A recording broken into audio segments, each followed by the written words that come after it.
হরে কৃষ্ণা সকল ভক্তবৃন্দ, প্রথমেই আমি আমার গুরু মহারাজের চরণে সশ্রদ্ধ প্রণাম জানাই।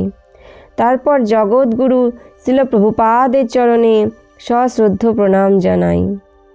আমরা কয়েকটি এপিসোডের মাধ্যমে শ্রীমদ্ ভগবদ্ গীতার মাহাত্ম্য আলোচনা করছিলাম। এর আগে দুটো এপিসোডে কিছু শ্রীমদ্ ভগবদ্ গীতার মাহাত্ম্য আলোচনা করা হয়েছে। আজকে পদ্মপুরাণে যে দেবাদিদেব মহাদেব সেই শিব কর্তৃক পার্বতীকে যে গল্পের আকারে প্রতিটা অধ্যায়ের যে মাহাত্ম্যগুলো বর্ণনা করেছিলেন, সেই মাহাত্ম্যগুলোর আমি আলোচনা করবার চেষ্টা করব। তো আজকে প্রথম অধ্যায়ের অর্থাৎ শ্রীমদ্ ভগবদ্ গীতার প্রথম অধ্যায়ের কী মাহাত্ম্য সেটা শিব কর্তৃক আলোচনা হয়েছিল, শিব কর্তৃক পার্বতীর কাছে, সেটাই আলোচনা করব। তো পুরোটা শুনুন, নিশ্চয়ই ভালো লাগবে এবং এর ফলটাও জানতে পারবেন যে শ্রীমদ্ ভগবদ্ গীতার প্রথম অধ্যায় কেবলমাত্র প্রথম অধ্যায় পাঠ বা শ্রবণ বা মনন এইগুলো করলেই কী ফল পাওয়া যাবে সেটাও আপনারা জানতে পারবেন। তো হরে কৃষ্ণ, শুরু করা যাক।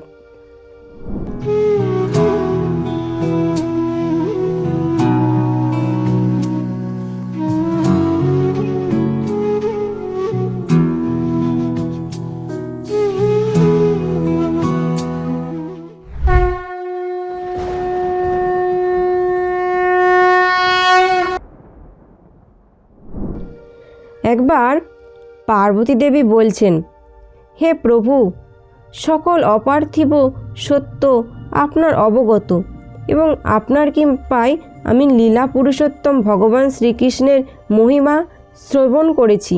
এ কথাটা পার্বতী দেবী শিবকে বলছেন যে হে ভগবান, আমি তো আপনার মুখ থেকে লীলা পুরুষোত্তম শ্রীকৃষ্ণের কথা অনেক শ্রবণ করেছি এবং শ্রবণ করার পরে তার প্রতি আমার ভক্তিও বেড়েছে। এখন আমি আপনার কাছে যা শ্রবণ করলে ভগবান কৃষ্ণের প্রতি ভক্তি আরও বৃদ্ধি পাবে এবং শ্রীকৃষ্ণের মুখনিসৃত সেই ভগবদ্ গীতার মাহাত্ম্য শ্রবণ করলে কি হবে বা সেইটা শ্রবণ করবার অভিলাষী, আমাকে কৃপা করুন। তো পার্বতী দেবীর এই কথা শুনে ভগবান শিব বললেন, জলদ মেঘ বর্ণ যার রূপ, পক্ষীরাজ গরুর যার বাহন, অনন্ত শেষ যার শয্যা, সেই অপার মহিমামণ্ডিত ভগবান বিষ্ণুকে আমি সর্বদা উপাসনা করি। অর্থাৎ শিব কার উপাসনা করেন? সেই ভগবান শ্রীকৃষ্ণকেই উপাসনা করেন। আসলে শিব এবং কৃষ্ণের মধ্যে একটা গভীর সম্পর্ক। আসলে ভগবান শ্রীকৃষ্ণই শিবে পরিণত হন মায়ার সংস্পর্শে আসার জন্য। যেমন দুধ থেকে দই হয়, ঠিক তেমনি ভগবান শ্রীকৃষ্ণ থেকেই শিব আসে। কৃষ্ণ আর শিবের মধ্যে আমাদের ভেদাভেদ করা উচিত নয়। শিব তত্ত্ব আলাদা হতে পারে, কিন্তু শিবেরও গুরুত্ব আছে অনেক। তো এখানে সেই শিব সর্বদাই ভগবান শ্রীকৃষ্ণের উপাসনা করেন, তিনি সেটাই বলছেন। তিনি বলছেন, প্রিয় পার্বতী, একদা মূঢ় দৈত্যকে বধ করবার পর ভগবান বিষ্ণু যখন অনন্ত শয্যায় বিশ্রাম করছিলেন, তখন বিশ্বের সকল ঐশ্বর্য প্রদানকারী লক্ষ্মী তাকে শ্রদ্ধার সঙ্গে জিজ্ঞাসা করলেন, ভগবান, আপনি তো সারা বিশ্বের ধারক ও বাহক, তাহলে আপনি ক্ষীর সমুদ্রে অস্বাচ্ছন্দ্যে নিদ্রিত আছেন, এর কারণ কি? তখন ভগবান বিষ্ণু উত্তর দিলেন, হে প্রিয় লক্ষ্মী, আমি নিদ্রামগ্ন নই, এটা আমার যোগনিদ্রা। এই নিদ্রার মাধ্যমে আমি দেখছি যে আমার শক্তি কেমনভাবে বিস্ময়করভাবে কাজ করছে, আমি সেটাই পর্যবেক্ষণ করছি অনবরত। আমার এই বিস্ময়কর শক্তি দ্বারাই আমি কিন্তু সব কিছু নিয়ন্ত্রণ করছি, তবুও কিন্তু আমি স্বতন্ত্র, আমি কারোর আন্ডারে নই। এটা লক্ষ্মীদেবীকে ভগবান বিষ্ণু বললেন এবং তারপর তিনি বললেন যে আমার এই কর্ম যারা জানতে পারেন তারা ভক্ত, সেই সব ভক্ত বা যোগীরা জন্মমৃত্যুর চক্র থেকে নিজেদেরকে মুক্ত করতে সক্ষম হন এবং আমার নিত্য চিন্ময় ধামে তারা চলে আসেন। এরপর তিনি বললেন, লক্ষ্মীদেবী বললেন তারপর, আচ্ছা, তাই যদি হয়, হে নিয়ামক, হে সর্বনিয়ামক, আপনি মহান যোগীদের ধ্যানের লক্ষ্য, আপনাকে বাদ দিয়ে কিছুই চলতে পারে না, তৎসত্ত্বেও আপনি স্বতন্ত্র। আপনি জড়জগতের সব কিছু সৃষ্টি ধ্বংসের কারণ। যে শক্তির জন্য আপনিও এখানে শায়িত অবস্থায় ধ্যানমগ্ন, আপনার সেই অতি আকর্ষণীয় বিস্ময়কর শক্তির কার্যাবলী সম্বন্ধে দয়া করে আমাকে অবগত করান। ভগবান বিষ্ণু তখন বললেন, প্রিয় লক্ষ্মী, আমার সেবায় যারা প্রবণতা আছে, প্রিয় লক্ষ্মী, আমার সেবায় যার প্রবণতা আছে, সেই আমার বহুবিধ কর্মশক্তি এবং কিভাবে এই জন্মমৃত্যুর বন্ধন থেকে মুক্ত হয়ে বিশুদ্ধ বুদ্ধি দ্বারা আমার নিত্য প্রকৃতি সম্বন্ধে জানা যায় তা উপলব্ধ করতে পারে। শ্রীমদ্ ভগবদ্ গীতা এই দিব্যজ্ঞানের কথা বিশদভাবে ব্যাখ্যা করা হয়েছে। এইবার ভগবান গীতার কথা উল্লেখ করলেন যে আমার ধর্ম, আমার কর্ম, আমার সম্পর্কে জানতে গেলে শ্রীমদ্ ভগবদ্ গীতা পড়তে হবে। সেটাই এবার তিনি বলছেন লক্ষ্মীদেবীকে, আর লক্ষ্মীদেবীও তার কাছে বিভিন্নভাবে জিজ্ঞাসা করছেন। তো এইভাবে তাদের মধ্যে কথোপকথন চলছিল। তখন বিষ্ণু বললেন, আমি নিজেকে ভগবদ্ গীতা রূপে প্রকাশিত করেছি। নিজেকে, অর্থাৎ ভগবান নিজেকেই গীতার বাণীর মধ্যে দিয়ে প্রকাশিত করেছেন। তিনি বলছেন যে গীতার প্রথম 5টি অধ্যায় আমার 5টি মস্তক, পরের 10টি অধ্যায় আমার 10টি বাহু এবং ষোড়শ অধ্যায়টি আমার উদর এবং শেষ 2টি অধ্যায় হলো আমার চরণ। এইভাবে ভগবদ্ গীতার বিগ্রহকে বুঝতে হবে। ভগবদ্ গীতা হলো সর্বপাপ নাশক। কোনো বুদ্ধিমান ব্যক্তি যদি প্রতিদিন গীতার একটি অধ্যায় বা একটি শ্লোক বা অর্ধ শ্লোক বা অন্ততপক্ষে 1/4 শ্লোকও আবৃত্তি করে, তবে তারও সুশর্মার মতো একই গতি হবে। এবার প্রভু বিষ্ণু তো লক্ষ্মীদেবীকে তার কথোপকথন অনুযায়ী বিভিন্ন প্রশ্নের উত্তর দিচ্ছিলেন। তো উত্তর দিতে দিতে সুশর্মার কথা উল্লেখ করলেন। যে সুশর্মার কথা উল্লেখ করলেন, তখন লক্ষ্মীদেবীর মনে কৌতূহল জাগলো, তাহলে সুশর্মাকে, সে কোন শ্রেণীর অন্তর্গত ছিল, তার কি গতি হয়েছিল, সে কি করেছিল যার জন্য ভগবান তার নাম এখনও মনে রেখেছে। এইসব কোশ্চেন তার মনে আসলো এবং সে প্রভুকে জিজ্ঞাসাও করলো। তারপর সেই উত্তর দিতে গিয়ে প্রভু তখন বলল, হে প্রিয় লক্ষ্মী, সে একজন অতি দুষ্ট ও খুবই পাপী লোক। সে একটি ব্রাহ্মণ পরিবারে জন্মালেও সেই পরিবারের কারো কোনো বৈদিক জ্ঞান ছিল না। সে সবসময় অন্যকে আঘাত করত এবং আঘাত করেই আনন্দ পেত। সে কখনো আমার নাম জপ করতো না, ধ্যান কিচ্ছু করতো না, কোনো সৎকার করতো না। প্রকৃতপক্ষে সে কখনো ধর্মকর্ম সম্পাদন করেনি। জীবিকা নির্বাহের জন্য সে শাক পাতা সংগ্রহ করত এবং সেগুলি বাজারে বিক্রি করত এবং সেই টাকা দিয়ে সে মদ মাংস ভক্ষণ করত। এভাবেই সে জীবনযাপন করত। একদিন সে নির্বোধ সুশর্মা এক মুনির বাগানে শাক পাতা সংগ্রহ করতে গেলে এক সর্প তাকে দংশন করে আর সে মারা যায়। মৃত্যুর পর তাকে বিভিন্ন নরকে নিক্ষেপ করা হয়। এখানে আমরা একটা শিক্ষা পাচ্ছি যে যারা ভালো ব্রাহ্মণ ঘরে জন্মগ্রহণ করেও তার জীবনটাকে কাজে লাগালো না, তারা কিন্তু অপঘাতে মৃত্যু, সর্পের হাতে মৃত্যু, অ্যাক্সিডেন্টে মৃত্যু, এরকমটা তাদের জন্য থাকে। সেটাই ভগবান এখানে সেটাই একটা শিক্ষা দিলেন আমাদের জন্য। তো তারপর তাকে বিভিন্ন নরকে পাঠানো হলো। বিভিন্ন নরকে যন্ত্রণা দেওয়ার পর সে পরবর্তী জীবনটা সারদেহ পেল। আমাদের মধ্যে অনেকের মনে বিশ্বাস আছে যে এই দেহটাই সব, এই দেহটা মরে গেলে বা এই দেহটা নশ্বর হয়ে গেলে আমাদের আর কোনো কি গতি হবে তা আমাদের জানা নেই।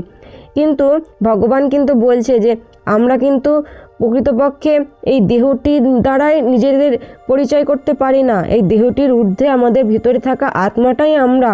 প্রকৃত আমি হলো আত্মা। অর্থাৎ ওই যে সুশর্মা ছিল, সেই সুশর্মা মারা যাওয়ার পর সুশর্মাকে যে আত্মাটা ছিল, সে আত্মা নরকে গিয়েছিল তার সূক্ষ্ম শরীর নিয়ে। সেই যন্ত্রণা শরীর, সেই যন্ত্রণা ভোগের জন্য যে শরীরটা তাকে দেওয়া হয়েছিল, সেই ভোগটা সে করেছিল নরকে গিয়ে। তারপর তাকে আবার যে নতুন শরীর দেওয়া হলো সেটা হলো ষাঁড়ের শরীর। ষাঁড়ের শরীরে সেই সুশর্মাই, যেহেতু এখানে সুশর্মার কথা বলা হচ্ছে, কিন্তু সেটা একটা আত্মা, সে আত্মা তো বিভিন্ন দেহ ধারণ করবে জীবন ত্যাগ করার পরে। এটা আমাদের অনেকের বুঝতে অসুবিধা হয়, যাদের বুঝতে অসুবিধা হয় তারা এখনও আত্মজ্ঞান লাভ করতে পারেনি।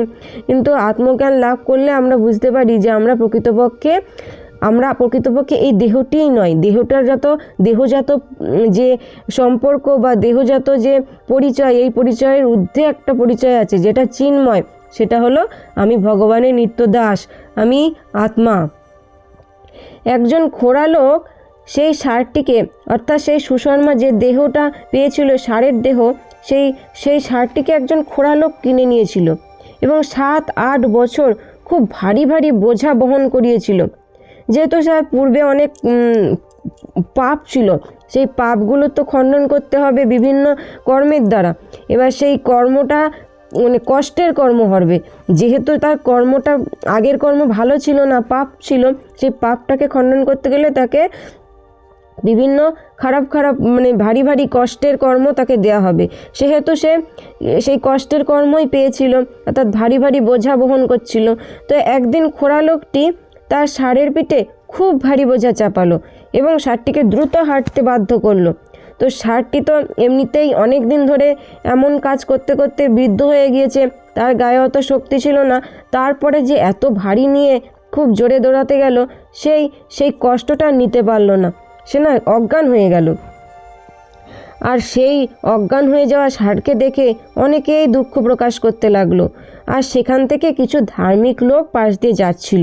তো ধর্মকর্মের তারা বিভিন্ন ফল তাদের মধ্যে ছিল, তো তারা ষাঁড়টিকে দেখে খুব কষ্ট পাচ্ছিল বলে তারা বলল যে আমি যদি কোনো ভালো কর্ম করে থাকি তো আমার কর্মের কিছু অংশ আমি ষাঁড়টিকে দান করলাম বলে সেই ধার্মিক ব্যক্তিরা সেখান থেকে চলে গেল।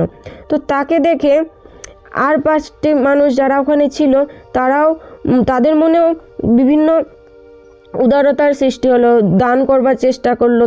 তারা বলল যে আমি যদি আমার জীবনে কিছু অন্তত ভালো কাজ করে থাকি তো ভালো কাজের কিছু অংশ আমি ষাঁড়টিকে দান করলাম। তো ওই যে ভিড় ছিল, অনেক ভিড়, সেই ভিড়ে সবাই ষাঁড়টিকে কিছু না কিছু পুণ্যফল দান করছিল। তো তার মধ্যে একটি বেশ্যাও ছিল। সেই বেশ্যাটা কখনো পুণ্য কাজ করেছে বলে সে জানতো না, তবুও সে মনে হলো যে সবাই দান করছে, আমি যদি কিছু দান করতে পারতাম। তো সে না জেনে না বুঝেই বলল, হে ভগবান, জীবনে যদি আমি কোনো পুণ্য কাজ করে থাকি তাহলে সেই পুণ্যকর্মর কিছু অংশ আমি ষাঁড়টিকে অর্পণ করলাম। এইভাবে প্রত্যেকে ব্যক্তি তার পুণ্যের কিছু কিছু অংশ তাকে দান করায় ষাঁড়টি তার কিছুক্ষণ পরে মারা গেল এবং মৃত্যুর দেবতা যমরাজের আলয়ে তাকে নিয়ে যাওয়া হলো। সেখানে যমরাজ তাকে বিভিন্নভাবে বিচার করে দেখলেন যে তার সমস্ত পাপগুলো নষ্ট হয়ে গিয়েছে এবং তাকে পুনরায় আবার নতুনভাবে ব্রাহ্মণের ঘরে জন্ম দেওয়া হবে। তিনি এটাও বললেন যে একটি বেশ্যা তার পুণ্যের ফল তোমাকে দান করায় তুমি এখন পূর্বকৃত পাপকর্মের সব প্রতিক্রিয়া থেকে মুক্ত হয়ে গিয়েছো। এইভাবে তিনি আবার পুনরায় একটা জন্ম পেলেন। সেই জন্মটা কি জন্ম? ব্রাহ্মণ পরিবারে একটা জন্ম পেলেন। আর তাকে একটা শক্তি দেওয়া হলো, পূর্ব জীবনের কথা সে স্মরণ করতে পারত। আমাদের মধ্যেও দেখবেন যে অনেকে আছেন, মানে আমার হয়তো দেখা নেই, হয়তো আপনারাও দেখতে পারেন কি পারেন না, কিন্তু জানা আছে যে কেউ পূর্ব জীবনের কথা মনে করতে পারে। তাদেরকে এক্সট্রা শক্তি দেয়, ভগবানই দেয়। তারা পূর্ব জীবনের কথা হয়তো কোনো কারণে ভগবানের কৃপায় মনে করতে পারে। তো সেরকমই একজন ব্রাহ্মণ হয়ে জন্মেছিলেন এই সুশর্মা পরবর্তীতে, যে পূর্ব জীবনের কথা মনে করতে পারত। তিনি জন্মাবার পরে এবার থেকে পুণ্যের কাজই করত, ধর্মকর্মের কাজই করত। তো একদিন তার মনে হলো যে সেই যে বেশ্যা, যার পুণ্যকর্মের ফলে আমি আমার সমস্ত পাপ থেকে মুক্ত হয়েছি এবং পুনরায় ব্রাহ্মণের দেহ পেয়েছি, আমি যদি সেই বেশ্যাটিকে একবার দেখতে পেতাম বা তার সাথে দেখা করে একটু জানতে পারতাম যে সে কী পুণ্যকর্ম করেছিল, যে যার জন্য আমি এত পাপ করার পরেও সব পাপ থেকে মুক্ত হয়ে গেলাম, তখন তিনি বললেন, মানে তিনি খুঁজতে লাগলেন সে বেশ্যাটি কোথায়। তো খুঁজতে খুঁজতে একদিন তিনি তাকে খুঁজে পেয়েও গেলেন। তখন বেশ্যাটি প্রচুর মানে বৃদ্ধ হয়ে গেছিল। বৃদ্ধ হয়ে গেলেও তিনি ছিল, মানে এখানে তো 3টে জন্ম হয়ে গেছে। সুশর্মা মারা গেছে, তারপরে ষাঁড় হয়েছে, ষাঁড়ের থেকে পুনরায় তিনি আবার একটা ব্রাহ্মণ হয়েছে। এর মধ্যে ধরুন 20-30 বছর প্রায়। এখানে ষাঁড়ের বয়স ছিল 7-8 বছর। তার থেকেও আগে তিনি কষ্ট ভোগ করেছে। এখানে ধরতে গেলে আমি হয়তো এটা সঠিকটা জানি না যে কত বছর হয়েছে, কিন্তু তখনও বেশ্যাটি বেঁচে ছিল। হয়তো তার অনেক বয়স হয়ে গেছিলো, কিন্তু বেঁচে ছিল। তো সে বেশ্যাটিকে দেখে চিনতে পারলো এবং বেশ্যাটির কাছে জিজ্ঞাসা করলো, এই যে আপনি কি আমায় চিনতে পারছেন? হয়তো আপনি চিনতে পারছেন না, কিন্তু আপনি জানেন আমি হলাম সেই ষাঁড়, যে ষাঁড়টিকে অজ্ঞান হতে দেখেছিলেন আপনি, এবং সমস্ত ভিড়ের মাঝখানে আপনি আপনার পুণ্যকর্মের কিছু ফল আমাকে দান করেছিলেন। আমি সেই ষাঁড়। আমাকে যমরাজে বলেছে যে আপনি আপনার পুণ্যকর্মের কিছু অংশ আমাকে দান করেছিলেন, সেই কারণে আমি সমস্ত পাপ কর্ম থেকে মুক্ত হতে পেরেছি। তো আমার জানার খুব ইচ্ছা যে আপনি কী এমন পুণ্যকর্ম করেছিলেন যার জন্যে আমি এমন পাপের থেকে উদ্ধার হতে পারলাম। তখন ওই বেশ্যাটি বলল, আমি না পুণ্যকর্ম তেমন কিছু করিনি, কিন্তু আমার কাছে একটা তোতা পাখি আছে। সেই তোতা পাখি বিভিন্ন শ্লোক আওড়ায়। সেই শ্লোকগুলো আমি প্রতিদিন শুনি। সেই শুনতে শুনতে সেটাই আমার মনে থাকে, এবং সেটা শুনলে আমার যেন মনে হয় মনটা সম্পূর্ণ বিশুদ্ধ হয়ে যায়। তা সেই ফলটাই আমি সেদিন তোমায় দিয়েছিলাম। তো যদি আপনি জানতে চান তো চলুন, আমি তোতা পাখিটাকে দেখাতে পারি। তো তোতা পাখিটার কাছে নিয়ে গেলে তোতা পাখিটা তার পূর্বজীবনের কথা স্মরণ করে তার ইতিহাস শুরু করলো। তোতা পাখিটা, এখানে তো ভগবান তাকে মাহাত্ম্যটা বলবার চেষ্টা করছে, তো এখানে সেই তোতা পাখিটাও তার পূর্বজীবনের কথা স্মরণ করে কথা বলতে পারত।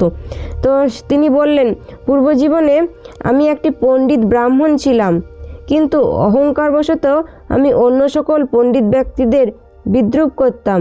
আমি খুব ঈর্ষাপরায়ণও ছিলাম। মৃত্যুর পর বহু নরকে নিক্ষেপ করবার পর দীর্ঘকাল যন্ত্রণা ভোগের পর এই পাখি দেহ লাভ করেছি। আমার অতীত পাপ কাজের জন্যই শৈশবে আমার মাতা পিতার মৃত্যু হয়। একদিন যখন আমি তপ্ত বালির উপর কোনো সংরক্ষণ ছাড়াই পড়েছিলাম, তখন কপিতয় ঋষি আমাকে দেখতে পান। অর্থাৎ এটা কিন্তু তোতা পাখি তার নিজের গল্প করছে যে আমি ছোটোবেলাতেই মা বাবাকে হারিয়েছি, অর্থাৎ পাখি মা বাবা, সে তাকেও হারিয়েছি। তা আমি সহায় সম্বলহীনভাবে একদিন তপ্ত বালির উপর পড়েছিলাম, সেখানে আমার মৃত্যু অবধারিত ছিল। কিন্তু আমাকে দেখে কিছু ঋষি দেখতে পায় এবং তারা আমাকে নিয়ে তাদের আশ্রমে নিয়ে আসে আর খাঁচার মধ্যে রেখে দেয়, আমাকে পালন করে। তো সেই ঋষিদের ছেলেমেয়েরা শ্রীমদ্ ভগবদ্ গীতার 1ম অধ্যায়ের আবৃত্তি শিখছিল এবং তারা আমার পাশে বসেই প্রতিদিন আবৃত্তি করত। তো সেটা আমি শুনে শুনে নিজেও আবৃত্তি শুরু করতাম এবং আমার মুখস্থ হয়ে গেল। অর্থাৎ শ্রীমদ্ ভগবদ্ গীতার 1ম অধ্যায়টা পুরো শ্লোক আমার মুখস্থ হয়ে গেল। আমি আবৃত্তি শুরু করলাম।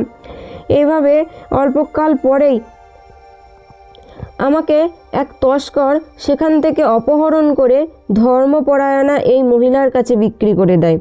অর্থাৎ সেখান থেকে একটা তস্কর ওই চুরি করে ওই পাখিটিকে নিয়ে আসে এবং নিয়ে এসে এই যে সেই বেশ্যাটির কাছে বিক্রি করে দেয়। এখানে কিন্তু ধর্মপরায়ণা বলা হয়েছে। যদিও তিনি বেশ্যা ছিলেন, কিন্তু তবুও ভগবানের প্রতি তার বিশ্বাস ছিল অটল। ভগবানকে প্রচুর ভালোবাসতেন, তাই তাকে ধর্মপরায়ণাও বলা হয়েছে।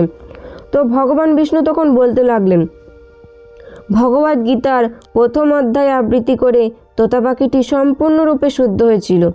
আবৃত্তি শুনে সেই বেশ্যাটিও পূর্ণরূপে পরিশুদ্ধ হয়, আর আবৃত্তি শোনার কিছু পুণ্যফল লাভ করে সুশর্মাও সম্পূর্ণরূপে বিশুদ্ধ হয়। কিছুকাল ভগবদ্ গীতার 1ম অধ্যায়ের মাহাত্ম্য আলোচনার পর সুশর্মা নিজ গৃহে প্রত্যাবর্তন করল। আর তারপর সেই 3জন ব্যক্তি, অর্থাৎ সেই পাখিরূপী তোতা বা তোতা পাখি, বেশ্যা এবং এই যে সুশর্মার পরবর্তী ব্রাহ্মণ জীবন, প্রত্যেকে এই 3জনেই ভগবদ্ গীতার 1ম অধ্যায় প্রতিদিন পাঠ করত এবং শ্লোকগুলি মুখস্থ করে আবৃত্তি করবার চেষ্টা করত। এইভাবে তারা শীঘ্রই পরমধাম বৈকুণ্ঠে পৌঁছে গেল। অর্থাৎ তারা জীবন শেষ করলো এইভাবে প্রতিদিন ভগবদ্গীতার প্রথম অধ্যায় পাঠ করে করে তাদের জীবন শেষ করার পরে তাদের দেহটা ত্যাগ করে তারা বৈকুণ্ঠে পৌঁছে গেল। আমরা এই জড় শরীর নিয়ে বৈকুণ্ঠে পৌঁছাতে পারবো না, আমাদেরকে মৃত্যুবরণ করতে হবে, মৃত্যুর মাথায় পা দিতেই হবে। তাই এই শরীরটা আমরা ত্যাগ করব এবং ত্যাগ করার পরে সেই যে বৈকুণ্ঠ ধামে যাওয়ার জন্য আমাদের আত্মা একটা চিন্ময় শরীর পাবে, সেই চিন্ময় শরীরেই আমরা বৈকুণ্ঠে যেতে পারবো। সেটাই ভগবান এখানে বললেন। যে কেউ ভগবদ্গীতার প্রথম অধ্যায় আবৃত্তিকরণ, শ্রবণ বা অধ্যয়ন করে অনায়াসেই সে এই জড় দুঃখপূর্ণ ভবসাগর অতিক্রম করে ভগবান কৃষ্ণের শ্রী পাদপদ্ম সেবা লাভ করে। ভগবান তাহলে নিজে মুখেই সেই লক্ষ্মী দেবীকে বললেন যে হে লক্ষ্মী, যদি ভগবদ্গীতার প্রথম অধ্যায় আবৃত্তি অর্থাৎ দেখে দেখে পড়া এটা করতে পারে, শ্রবণ অর্থাৎ কেউ পড়ছে আমি শুনছি এটা হতে পারে, অথবা অধ্যয়ন এটাও কেবলমাত্র দেখে দেখে পড়া এটাও হতে পারে। যে কোনো পদ্ধতিতে ভগবদ্গীতার প্রথম অধ্যায় যদি প্রতিদিন পড়া যায় তাহলে সে সমস্ত জড় দুঃখপূর্ণ ভবসাগর অতিক্রম করতে পারবে এবং ভগবান শ্রীকৃষ্ণের পাদপদ্মে সেবা লাভ করবে। এটা ভগবান নিজ মুখে লক্ষ্মী দেবীকে বলেছেন এবং এই ঘটনায় আবার ভগবান শিব তার স্ত্রী পার্বতীকে বলেছেন। এটাই পদ্মপুরাণে আবার বর্ণিত হয়েছে ব্যাসদেব কর্তৃক। তো আজকে শ্রীমদ্ ভগবদ্গীতার প্রথম অধ্যায়ের মাহাত্ম্যটা আলোচনা করা হলো। পরবর্তীতে আমি দ্বিতীয় অধ্যায়ের মাহাত্ম্য আরেকটি গল্প নিয়ে হাজির হব। হরে কৃষ্ণ, হরি বল।